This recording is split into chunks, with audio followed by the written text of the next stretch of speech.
The sound of the electric gate grinding shut felt like the closing of a coffin, final, irreversible, and long overdue. Through the black iron bars, I watched my mother's face crumple like discarded tissue paper, her smile dissolving into the familiar mask of desperation I'd learned to hate 28 years ago. The silver Audi behind me gleamed in the afternoon sun, $55,000 worth of German engineering that had apparently been enough to resurrect a woman who'd been dead to me for months.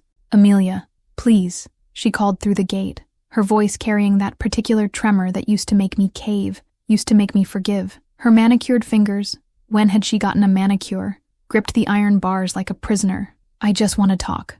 I turned my back on her and walked toward my front door, each step measured and deliberate on the pristine concrete pathway I'd had installed last spring.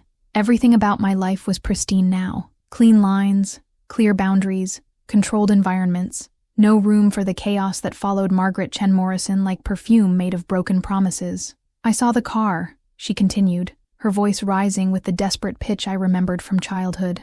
"You're doing so well, sweetheart. I'm so proud of you." My hand froze on the bronze door handle. Proud.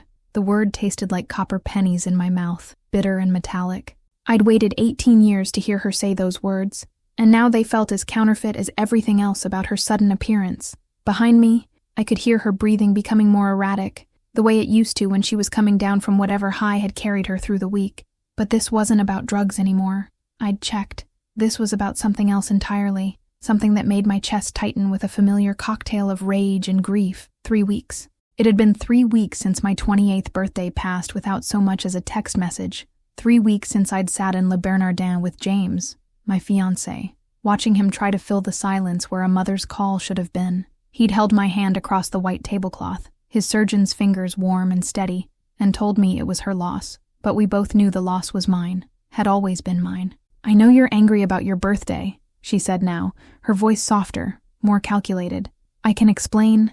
"Can you?" I turned around slowly, letting her see every year of accumulated disappointment etched in my expression. She looked smaller than I remembered, her once stunning features softened by age and what I hoped was genuine remorse. Her dark hair was shorter now, professionally styled instead of hanging in greasy curtains around her face. Even her clothes were different, a cream cashmere sweater and dark jeans that actually fit properly. Someone had invested in Margaret Chen Morrison, and I had a sinking feeling I knew who. "The gate stays closed," I said, my voice carrying across the distance between us with surgical precision. "Whatever you need, whatever sob story you're planning to feed me, the answer is no." Her composure cracked then, just for a moment, and I saw something raw and desperate flicker across her features. It wasn't the manipulative desperation I'd grown up with. This was something else, something that made my stomach clench with unwanted sympathy. "It's not for me," she whispered, so quietly I almost didn't hear her. "Amelia, please, it's not for me." The words hung in the air between us like a challenge, and for a moment, I felt the old Amelia stir, the little girl who used to wait by the window for a mother who rarely came home, the teenager who made excuses for empty seats at school plays and graduations, the young woman who'd finally learned that love was supposed to be unconditional, but apparently only in one direction. But I wasn't that girl anymore. I was Amelia Morrison, senior marketing executive at Patterson & Associates, owner of a 4-bedroom house in Westchester, driver of a $55,000 Audi that I'd paid for with money I'd earned through 70-hour work weeks and relentless determination to prove I didn't need anyone, especially not her. "Then tell whoever it's for that I said no," I replied, fishing my keys from my purse with steady hands. "And Margaret, don't come back. The next time I see you on my property, I'm calling the police." I pushed open my front door and stepped into the climate-controlled sanctuary I'd built for myself. All marble countertops and hardwood floors, and not a single photograph of the woman currently standing outside my gate. Through the side window, I watched her stand there for another 5 minutes, her shoulders shaking with what might have been sobs or laughter. With Margaret, it was always hard to tell the difference. When she finally walked away, disappearing around the corner where I assumed someone was waiting to drive her back to whatever rock she'd crawled out from under, I poured myself 3 fingers of Macallan 18 and tried to convince myself that the hollow feeling in my chest was satisfaction. It would be 2 more days before I learned exactly who she'd been talking about when she said, "It's not for me." By then, it would be too late to take back everything I'd just done.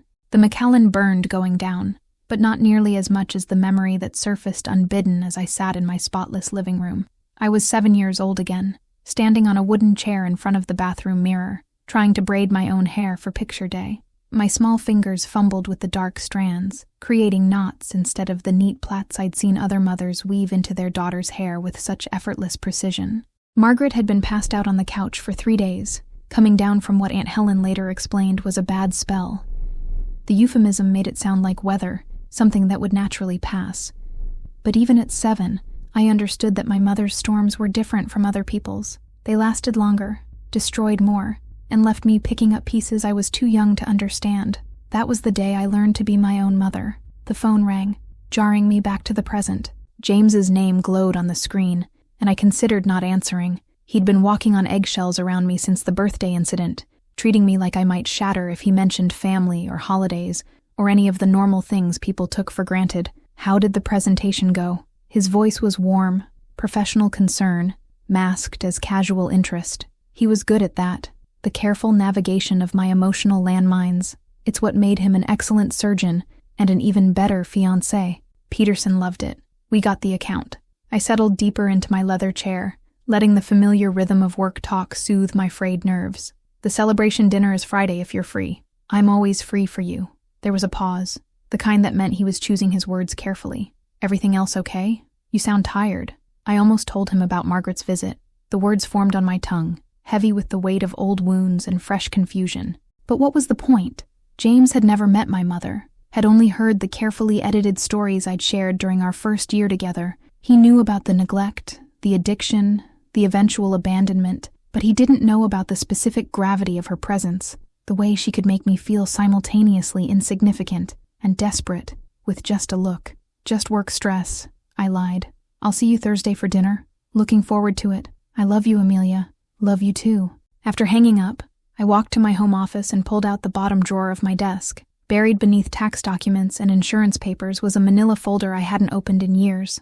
My fingers trembled slightly as I lifted the cover, revealing a collection of photographs, documents, and letters that told the story of Margaret Chen's spectacular fall from grace. The first photograph was from my parents' wedding, 29 years ago. Margaret looked radiant in white silk, her arm linked through my father's as they posed outside the church. David Morrison had been a successful businessman even then, his family's construction company already worth millions. He'd met Margaret at an art gallery opening, been captivated by her beauty and what he called her artistic soul. What he hadn't seen was the darkness lurking beneath the surface, the way she used creativity as an excuse for instability, passion as justification for chaos. The next photo was from my first birthday. I was sitting in a high chair, chocolate cake smeared across my face, while Margaret stood behind me looking thin and distracted. By then, the cracks were already showing. Dad had started working longer hours, and Margaret had started finding comfort in prescription pills that weren't prescribed to her. I flipped through the years like a time lapse of decay. Birthday parties with fewer guests each year, school events where only Dad showed up, dance recitals where I'd scan the audience hopefully, only to find his familiar face in an empty seat beside him. The last photograph was from my 12th birthday, 2 months before everything changed forever. Margaret was noticeably absent from the picture. She'd been in what the family called a treatment facility, though we all knew it was rehab. I was standing next to Dad and Aunt Helen, trying to smile while my heart broke a little more. 3 weeks later, Dad died in a car accident. Driving home from work during a thunderstorm, he'd lost control on a curve he'd navigated thousands of times before. The police said there were no drugs or alcohol in his system, no mechanical failure. Sometimes, they explained gently, these things just happened. Margaret was released from rehab for the funeral, dressed in black and sobbing dramatically into a tissue, while my world crumbled around me. She promised she'd be different now, that losing Dad was the wake-up call she needed. For 2 months, she tried. She cooked dinner, helped with homework, showed up to parent-teacher conferences with slightly dilated pupils, but impressive determination. But grief was just another drug for Margaret, and eventually, she overdosed on that too. The final straw came on a Tuesday in October. I'd gotten home from school to find our house being robbed by my own mother. She was loading Dad's golf clubs into a stranger's truck, selling anything valuable to feed the habit that had grown hungrier in the wake of her loss. Aunt Helen arrived 20 minutes after my frantic phone call, took one look at the situation, and made the decision that saved my life. I was coming to live with her. Margaret didn't even fight it. Aunt Helen's house smelled like vanilla candles and fresh laundry, a stark contrast to the chaos I'd left behind. She was Dad's older sister, a woman who'd never married but had built a life of quiet stability that seemed almost miraculous after years of Margaret's storms. Her guest room became my sanctuary, painted soft blue with blackout curtains and a desk where I could spread out homework without worrying about someone stealing my school supplies to sell for drug money. "You're safe now," Helen had told me that first night, sitting on the edge of my new bed while I cried into a pillow that smelled like fabric softener instead of stale cigarettes. "I promise you, Amelia, you'll never have to take care of anyone but yourself again." It was a promise she kept, but it came with an unexpected cost. In learning to protect myself, I'd forgotten how to let anyone else in. College became my escape route, a full scholarship to Columbia that I'd earned through relentless studying and extracurricular activities that filled every hour between school and sleep. I majored in marketing with a minor in psychology, fascinated by the art of persuasion and the science of human behavior. Understanding what motivated people to make decisions felt like gaining a superpower after years of being at the mercy of Margaret's inexplicable choices. I met James during my senior year, at a coffee shop near the medical school where he was completing his residency. He was exhausted, running on caffeine and determination, when he accidentally grabbed my drink order instead of his own. The mix-up led to conversation, which led to a tentative first date, which led to 3 years of careful courtship that felt more like a business merger than a romance. Not that I minded. Business mergers were safe, predictable, based on mutual benefit, rather than the dangerous unpredictability of emotion. James understood my need for structure, my carefully maintained boundaries, my insistence on separate apartments even after we got engaged. He called it independence. I called it survival. The job at Patterson & Associates came 6 months after graduation, a position that demanded the kind of 60-hour weeks most people would consider punishing, but I found reassuring. Work was controllable. Success was measurable. Results were predictable if you were willing to invest the effort. I was very willing. Within 3 years, I'd been promoted twice and developed a reputation for landing clients other agencies couldn't touch. My secret wasn't revolutionary. I simply understood that everyone wanted something they couldn't have, and I was exceptionally good at making them believe we could give it to them. The irony wasn't lost on me that I'd built a career on fulfilling other people's desires while carefully maintaining that I had none of my own. The house in Westchester came next, a symbol of everything I'd achieved through sheer force of will. 4 bedrooms, 3.5 baths, a kitchen that belonged in a magazine, and a gate that kept the rest of the world exactly where I wanted it, outside, looking in. And then there was the Audi. I'd seen it at the dealership while getting my lease renewed, a silver A6 that gleamed under the showroom lights like liquid mercury. The salesman had quoted a price that should have sent me running, but something about the car called to me. Maybe it was the way it looked both elegant and powerful, or maybe it was the simple fact that I could afford it, something that would have been impossible just 5 years earlier. "It's a big purchase," James had said when I told him about it over dinner. "Are you sure you need something that expensive?" The question irritated me more than it should have. Need wasn't the point. The point was that I could have it, that I'd earned the right to want beautiful things and actually get them. The point was that every dollar I spent on that car was a dollar Margaret hadn't stolen, hadn't snorted, hadn't injected into her veins while I sat in empty classrooms, waiting for a mother who never came. "I'm not asking you to pay for it," I'd replied, sharper than necessary. "That's not what I meant." His voice carried the careful patience of someone who'd learned to navigate my triggers. "I just want to make sure you're buying it for the right reasons." But what were the right reasons? To feel successful? To prove I didn't need anyone? To have something beautiful that belonged entirely to me? Something no one could take away or destroy or sell for their next fix?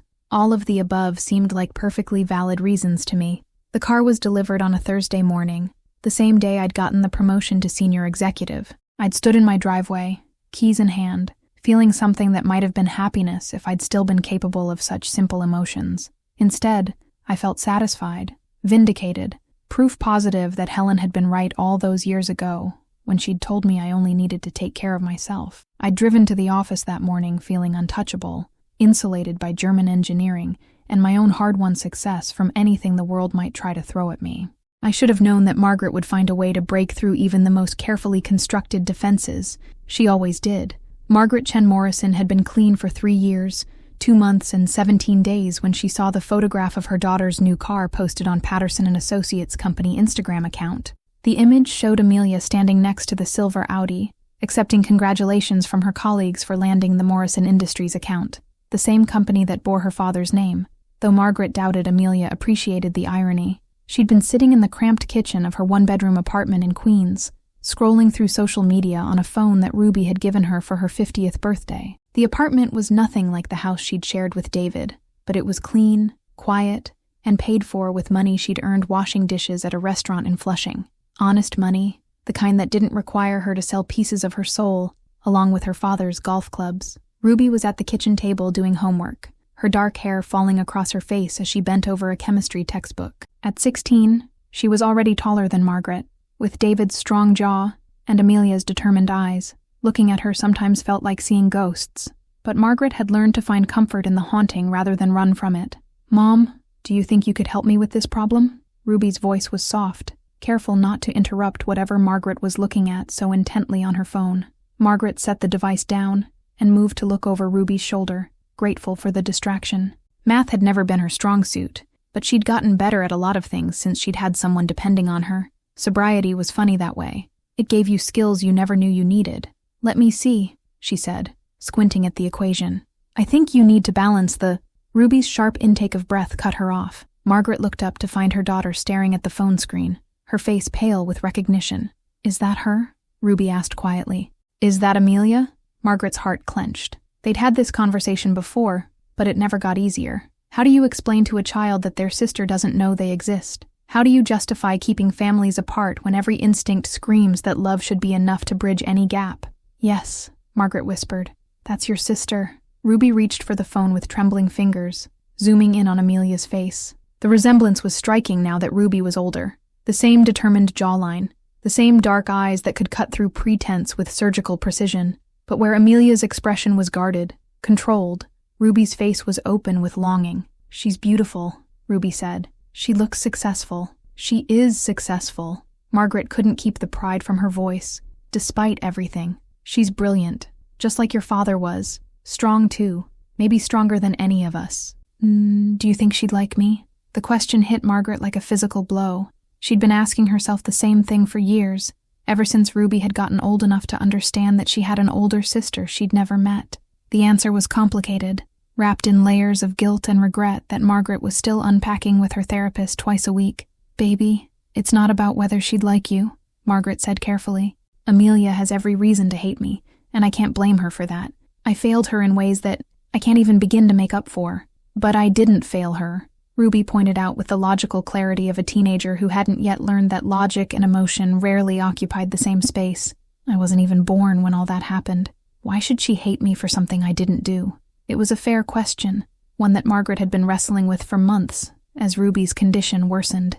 The doctors had been cautiously optimistic at first, talking about treatment plans and survival rates as if they were discussing the weather. But the latest round of tests had changed their tone, introduced words like aggressive and time-sensitive and experimental options. The treatment that might save Ruby's life would cost more money than Margaret had ever seen, more than she could earn in 5 lifetimes of washing dishes. Her insurance covered the basics, but the cutting-edge therapy that offered the best chance of survival was considered experimental, not covered, not affordable, not possible. Unless she swallowed her pride and asked the one person who might have both the means and the motivation to help.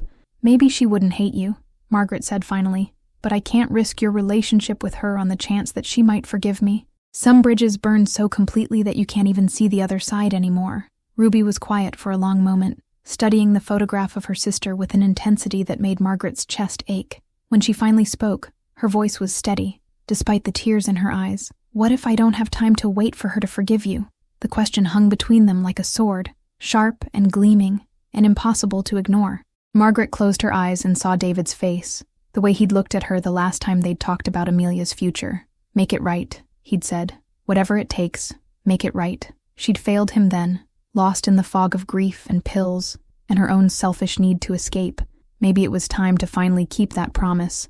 I couldn't sleep. 3 days had passed since Margaret's visit, and my perfectly climate-controlled bedroom felt like a prison cell. Every time I closed my eyes, I saw her face through the gate, not the manipulative mask I remembered from childhood, but something rawer, more desperate. The way she'd said, "It's not for me," kept echoing in my head like a song I couldn't shake. At 3 a.m., I gave up on sleep and padded downstairs to my kitchen, bare feet silent against the heated marble floors. The bottle of Macallan sat where I'd left it, 3 fingers lighter than before. I poured another glass and stood at the window overlooking my backyard, watching shadows move across the perfectly manicured lawn. My phone buzzed with a text from James. "Surgery ran late. Everything okay? Your lights are on." I smiled despite myself. His apartment was only 10 minutes away, and he'd developed the habit of driving past my house after particularly difficult surgeries, checking for signs that I might need him. It was sweet in an analytical way, very James, caring expressed through observation and logic rather than grand gestures. "Can't sleep," I texted back. "Want coffee?" He appeared at my door 20 minutes later, still in scrubs, his dark hair mussed from the surgical cap. Dr. James Chen, no relation to Margaret, despite the shared surname, was the kind of man who looked equally comfortable in an operating room or a boardroom. Tall, steady, with gentle hands that could repair hearts and minds with equal skill. "Rough night?" he asked, settling onto the bar stool across from me as I started the espresso machine. "Rough week." I kept my back to him, focusing on the familiar ritual of grinding beans and measuring shots. "How was surgery?" "Touch and go for a while, but she'll make it." He was quiet for a moment, then added, 8 years old, brain tumor. Her parents haven't left the waiting room in 3 days. I turned to study his profile, noting the way his jaw tightened when he talked about pediatric cases. It was one of the things I loved about him, his inability to maintain clinical distance when children were involved. It was also one of the things that scared me most about our relationship. "That's good news then, that she'll make it." "Yeah." He looked up at me, concern creasing his forehead. "Amelia, what's really going on? You've been different since your birthday, more distant."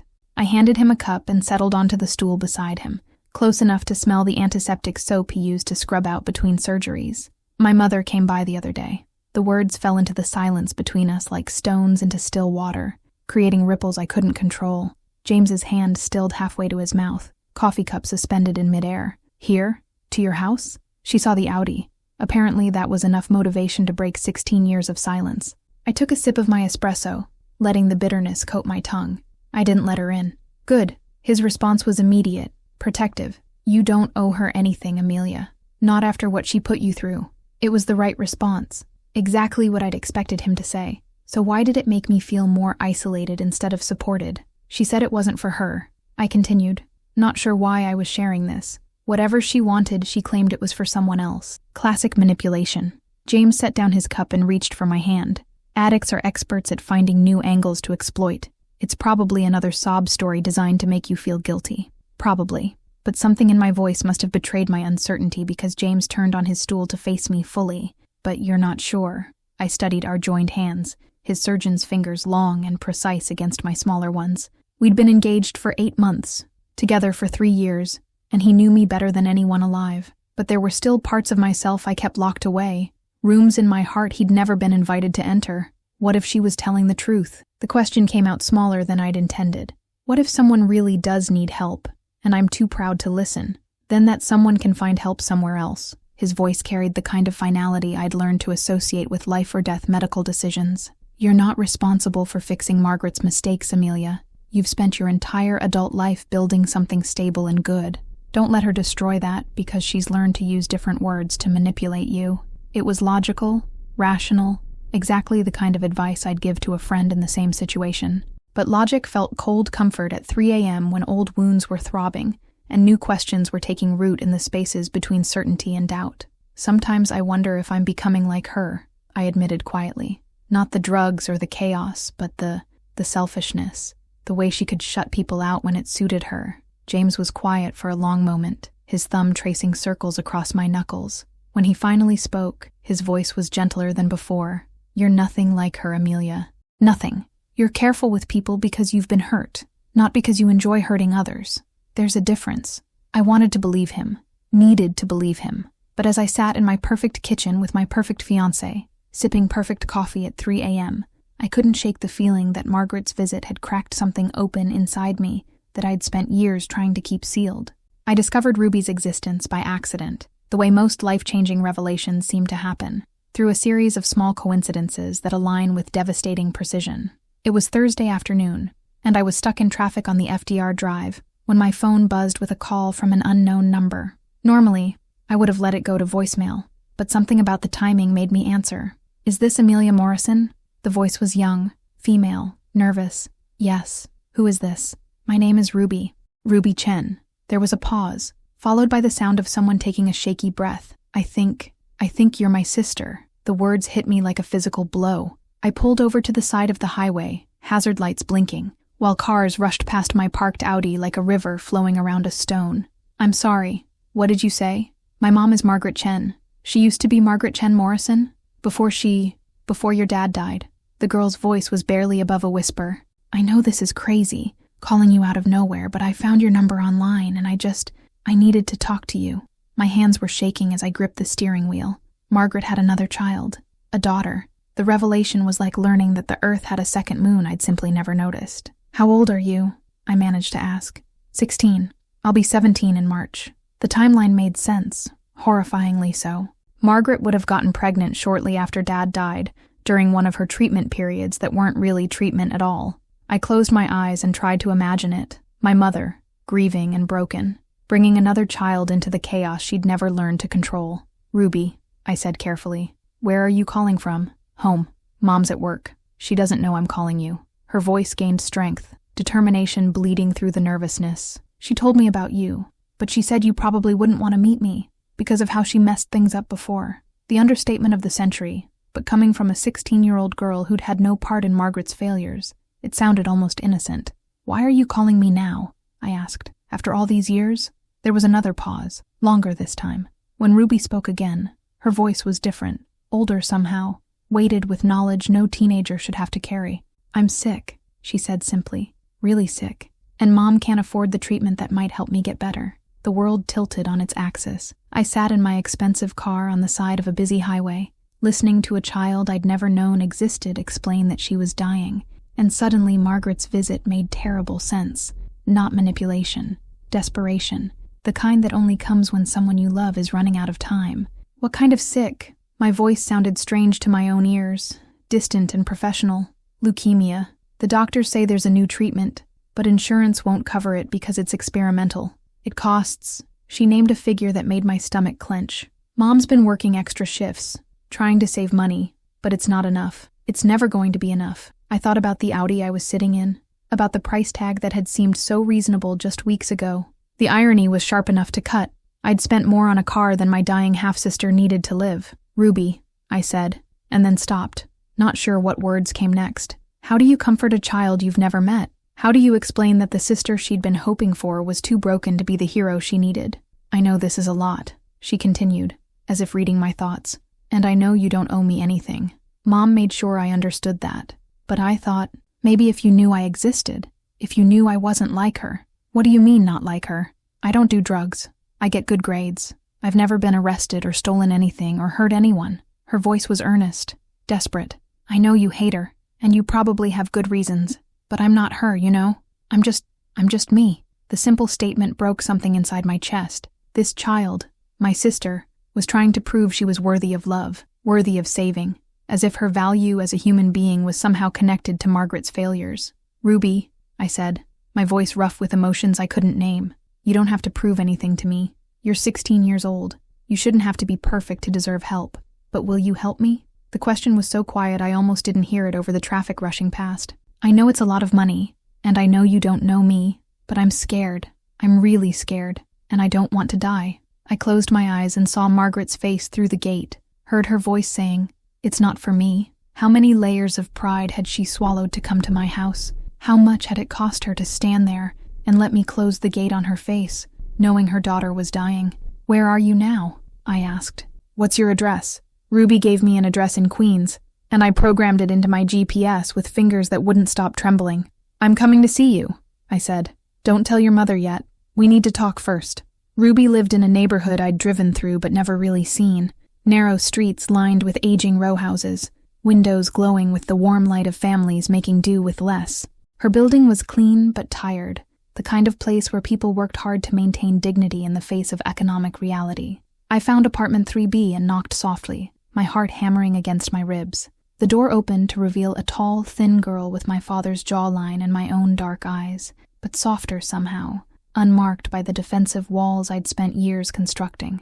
"Amelia?" Her voice was breathless with disbelief. "You actually came." Up close, the resemblance was startling. She had Margaret's delicate bone structure, but none of her chaotic energy. Instead, There was a quietness about Ruby that reminded me of Dad, a calm center that drew people in, rather than pushing them away. "Can I come in?" She stepped aside, and I entered a small but immaculately clean apartment.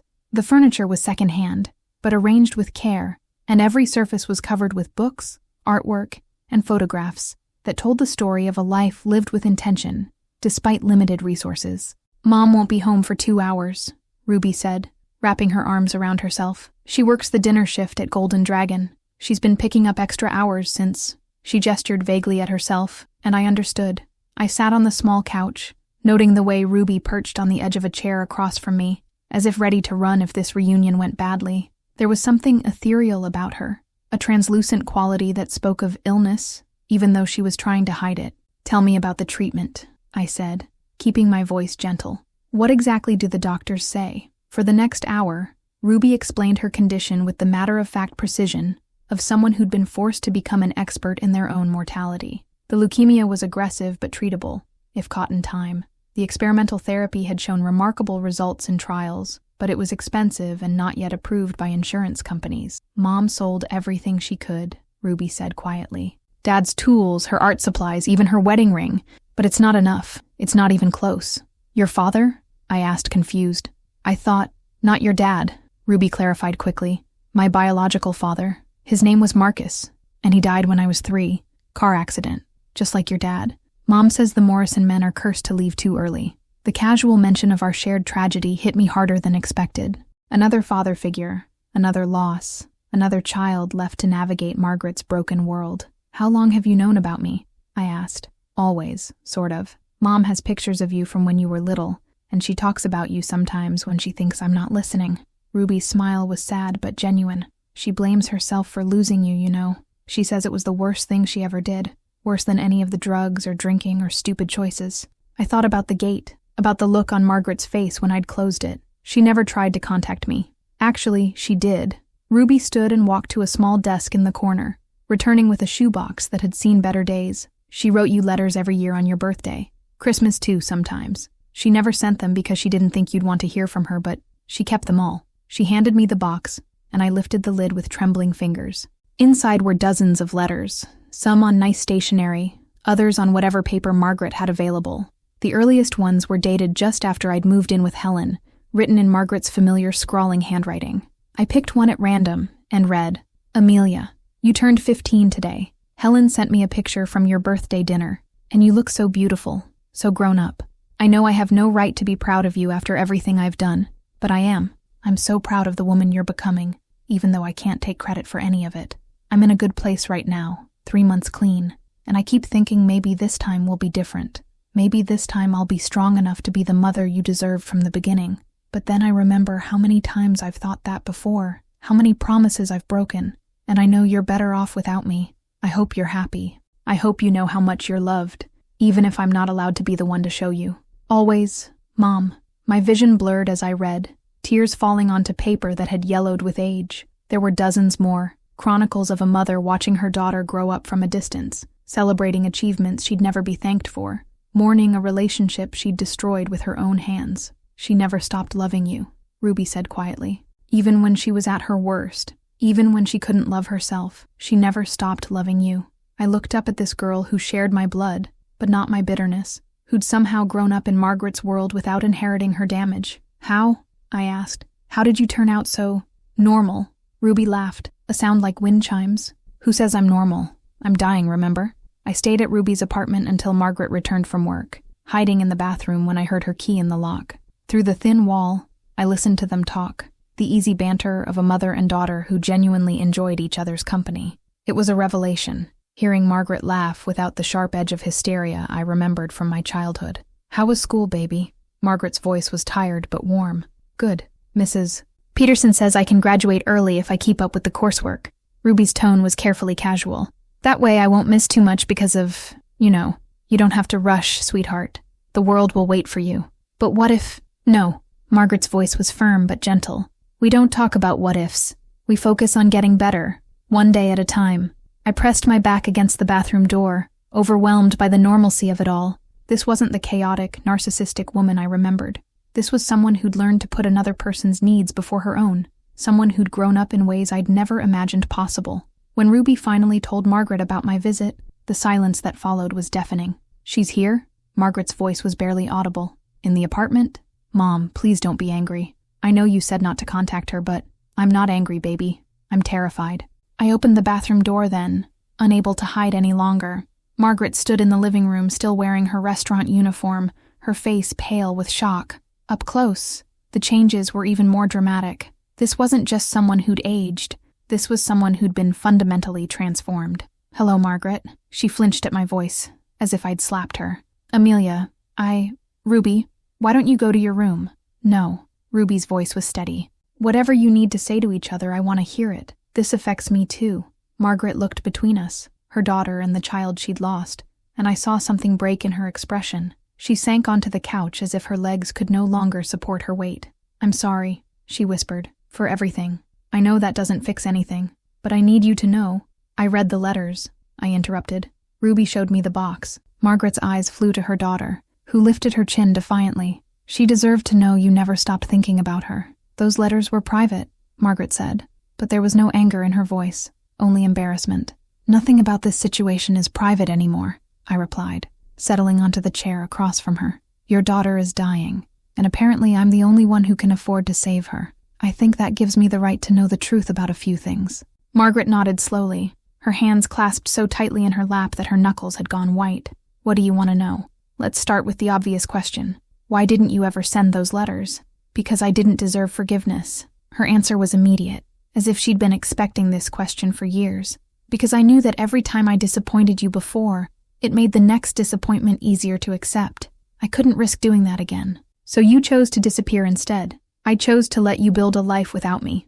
Margaret's voice was steady despite the tears rolling down her cheeks. "Helen was good to you, wasn't she? She gave you stability, security, all the things I couldn't." The mention of my aunt sent a chill down my spine. "Helen intercepted your attempts to contact me, didn't she?" Margaret's silence was answer enough. "For 16 years I thought you'd forgotten I existed," I continued, my voice rising. "For 16 years, I've been carrying around this anger, this certainty that you didn't care enough to even try to reach out, and Helen let me believe that. She was protecting you," Margaret said quickly. "She was doing what she thought was best. She was lying to me."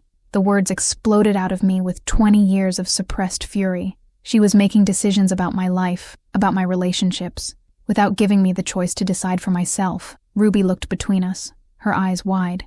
"What do you mean she intercepted contact?" I turned to Margaret. Tell her about the birthday cards." Margaret closed her eyes as if the memory physically hurt. "I sent cards every year for your birthday and Christmas. Small gifts sometimes, when I could afford them. Helen always returned them with a note saying you didn't want contact with me." "But that wasn't true," Ruby said, understanding dawning on her face. "You never got them." "I never got them," I confirmed, feeling something fundamental shift inside my chest. "I spent my 18th birthday waiting for some sign that you remembered I existed. Instead, Helen took me out for dinner and told me it was time to accept that some people were incapable of change." The room fell silent, except for the sound of Margaret crying. Deep, wrenching sobs that seemed to come from somewhere beyond grief. Ruby moved to sit beside her mother, wrapping thin arms around her shoulders while shooting me a look that was part accusation, part plea. "I'm not defending what she did," Margaret said finally. "Helen gave you the life I couldn't, but I never stopped trying to reach you. Never." The confrontation with Aunt Helen happened the next morning in her pristine living room, the same space where she'd promised to keep me safe all those years ago. She sat across from me in the wingback chair that had been Dad's favorite, her silver hair perfectly styled, her expression unreadable as I laid out everything I'd learned. "You lied to me," I said, my voice surprisingly steady. "For 16 years, you lied to me about Margaret trying to contact me." Helen was quiet for a long moment, her hands folded in her lap with the same precision she brought to everything else in her ordered life. When she finally spoke, her voice carried no hint of apology. "I protected you," she said simply, "from disappointment, from false hope, from the cycle of abandonment that woman specialized in creating. That wasn't your choice to make, wasn't it?" Helen's eyes flashed with something that might have been anger. "I was the one who picked up the pieces every time Margaret broke your heart. I was the one who held you while you cried about missed birthdays and empty promises. I was the one who built you a life stable enough that you could become the woman you are today." I thought about Ruby, dying in a cramped apartment in Queens, while her mother worked double shifts to pay for treatments she'd never be able to afford. I thought about the letters I'd never received, the attempts at connection that had been severed before they could reach me. "You had no right," I said. "I had every right." Helen stood and walked to the window, her back rigid with defensive pride. "I spent years watching that woman destroy your father, watching her choose drugs over family, chaos over stability. Did you think I was going to let her do the same thing to you? She's been clean for 3 years. She was clean before too, remember? 6 months here, a year there. Addicts don't change, Amelia. They just get better at hiding their damage." The certainty in her voice reminded me of James, of the way he dismissed Margaret's visit as manipulation.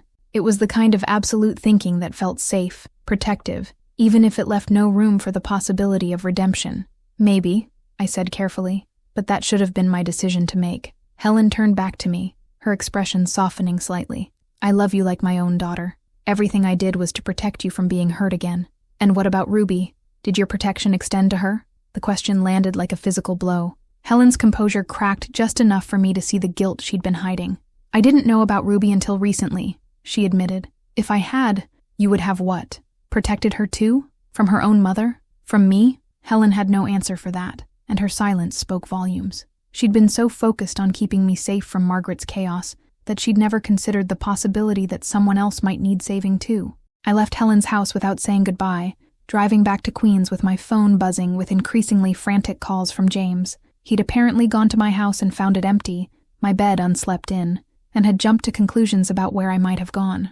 I found him waiting in my driveway when I pulled up, still in scrubs from his morning surgery, pacing like a caged animal. "Where the hell have you been?" he demanded the moment I stepped out of the car. "I've been calling you for hours. I had some family business to take care of." "Family business." His laugh was sharp, bitter. "Let me guess. Margaret showed up again with another sob story, and you fell for it." The dismissive tone that had once felt protective now grated against my nerves like sandpaper. "You don't know what you're talking about, James."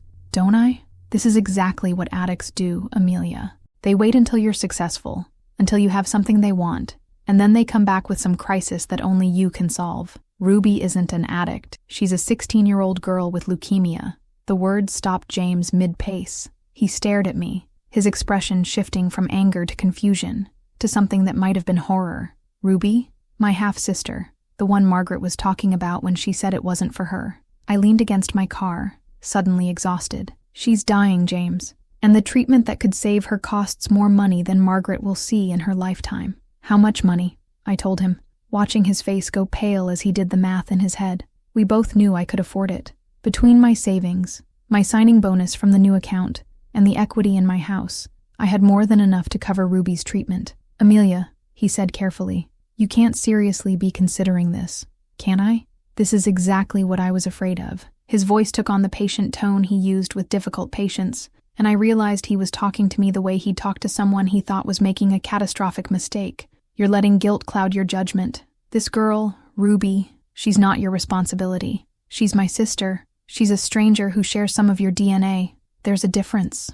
The truth came out on a Tuesday evening, 3 days after I'd wired the money for Ruby's treatment to Mount Sinai Hospital. I was sitting in Ruby's hospital room, watching her sleep while Margaret dozed in the uncomfortable chair beside the bed, when a nurse came in with paperwork that needed to be signed.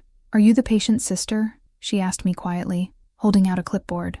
"Half-sister," I corrected automatically. The nurse frowned, glancing between me and Margaret. "I'm sorry. There seems to be some confusion. According to our records, Margaret Chen is listed as Ruby's legal guardian, not her biological mother." The words hit the room like a bomb going off in slow motion. Margaret's eyes snapped open, her face going white as she realized what had just been revealed. Ruby stirred in her hospital bed, blinking awake with the groggy confusion of someone on heavy medication. "What did she say?" Ruby asked, her voice thick with painkillers. I stood slowly, my legs unsteady as pieces of a puzzle I hadn't known I was solving suddenly clicked into place. "Guardian," I said, my voice barely above a whisper. "Not mother. Guardian." Margaret was on her feet now, her hands raised as if she could physically stop the truth from spreading any further. "Amelia, please, let me explain." But I was already moving toward Ruby's bed, my mind racing through conversations and clues I'd missed. The way Ruby had my father's jawline, the familiar gestures, the unconscious mimicry of expressions I made, the way she'd said, "I'm not like her," with such desperate certainty, How old were you when your mother took custody of you? I asked Ruby directly, ignoring Margaret's sharp intake of breath. Ruby looked confused, glancing between us. I don't understand. Mom is my mom. Ruby, I said gently, sitting on the edge of her hospital bed. When is your birthday? March 15th, 2009. The date hit me like a physical blow. I closed my eyes and counted backward, my hands shaking as I reached a conclusion I wasn't ready to accept. March 2009, 9 months after James and I had broken up the first time, after the fight that sent me spiraling into a week-long bender of bad decisions and worse choices. The week I'd convinced myself I was rebelling against my carefully controlled life. The week I'd let someone whose name I barely remembered convince me that one night wouldn't matter. What was your adoption date? I asked, my voice barely audible. I wasn't adopted, Ruby said, but her voice carried a note of uncertainty now. Was I, Mom? Margaret was crying openly now, tears streaming down her face as she looked between the daughter she'd raised and the daughter she'd lost. Ruby, sweetheart, I need you to listen to me very carefully. Oh my God, I breathed, the full weight of realization crushing me. She's mine. Ruby is my daughter. The words hung in the air like a confession, terrible and true, and too late to take back. Ruby's face went through a series of expressions, confusion, disbelief, and finally a dawning understanding that changed everything. That's impossible, she whispered. You're my sister. Mom said you were my sister. Amelia was 19 when you were born, Margaret said gently, moving to sit on Ruby's other side. She was scared, overwhelmed, and she thought giving you up was the best choice for both of you. I was clean then, really clean, and I'd just lost Marcus. When the agency asked if I'd consider taking you, you took my baby, I said, but there was no anger in my voice, only wonder. You took her and you raised her and you never told me. You said you never wanted to see her again, Margaret replied quietly. You made me promise never to contact you, never to tell you about her unless you asked. You said you needed to pretend it never happened. I remembered that conversation now, the way I'd stood in the hospital hallway at 19 years old, signing papers that would let me walk away from the biggest mistake of my life. I'd been so sure that I was doing the right thing, so convinced that I was too young and too damaged to be anyone's mother. But you sent me letters, I said. All those birthday cards Helen intercepted. They were about you, Margaret said. Updates about Ruby's life, pictures of her growing up. I thought maybe someday you'd want to know how she was doing, even if you didn't want to be part of her life. Ruby was staring at me with my own eyes, seeing me with new understanding. You're not my sister, she said slowly. You're my mother. The word hit me like lightning, illuminating everything I'd been too blind to see. The immediate connection I'd felt to her, the way she looked at me with such hope, the desperate need to save her that had overridden every self-protective instinct I'd cultivated over the years. I'm your mother, I repeated, testing the words. And you're dying. And I've wasted 16 years being angry at the wrong person. Ruby reached for my hand with fingers that were too thin, too pale, but still warm with life. Does this change anything? About the treatment? It changes everything, I said, bringing her hand to my lips. It changes absolutely everything. 6 months later, Ruby's hair had grown back in soft, dark waves that caught the light streaming through the windows of our kitchen. The treatments had worked better than anyone had dared hope, and the doctors were cautiously optimistic about her long-term prognosis. She was sitting at the island doing homework, occasionally asking Margaret for help with chemistry problems while I cooked dinner for the three of us. It had taken time to figure out how to be a family. Ruby had needed space to process the revelation about her parentage, and I'd needed to learn how to be a mother to a teenager who'd already been raised by someone else. Margaret and I had needed to rebuild a relationship from scratch, starting with forgiveness, and working our way towards something that might eventually become friendship. Helen had been the hardest to forgive, but even that was healing slowly. She'd been wrong to intercept Margaret's letters, wrong to make decisions about my life without my consent, but she'd also been genuinely trying to protect me from further hurt. Learning to hold both truths simultaneously had been one of the most difficult lessons of the past year. James hadn't been able to make the adjustment. He'd tried for a few weeks to accept the sudden appearance of a dying daughter and a recovering addict mother-in-law in our carefully planned life, but the chaos was too much for him, the emotional messiness too far outside his comfort zone.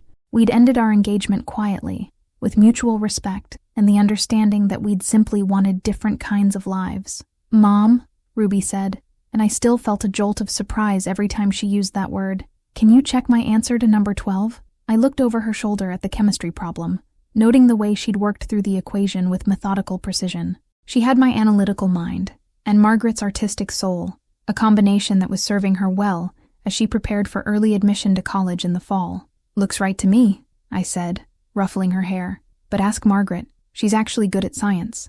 "I heard that," Margaret called from the living room, where she was setting up her easel. She'd started painting again, cautiously at first, then with growing confidence as she remembered who she'd been before the drugs took that away too. Her latest series was selling well at a gallery in Soho, small watercolors of everyday moments that somehow captured entire lifetimes of emotion.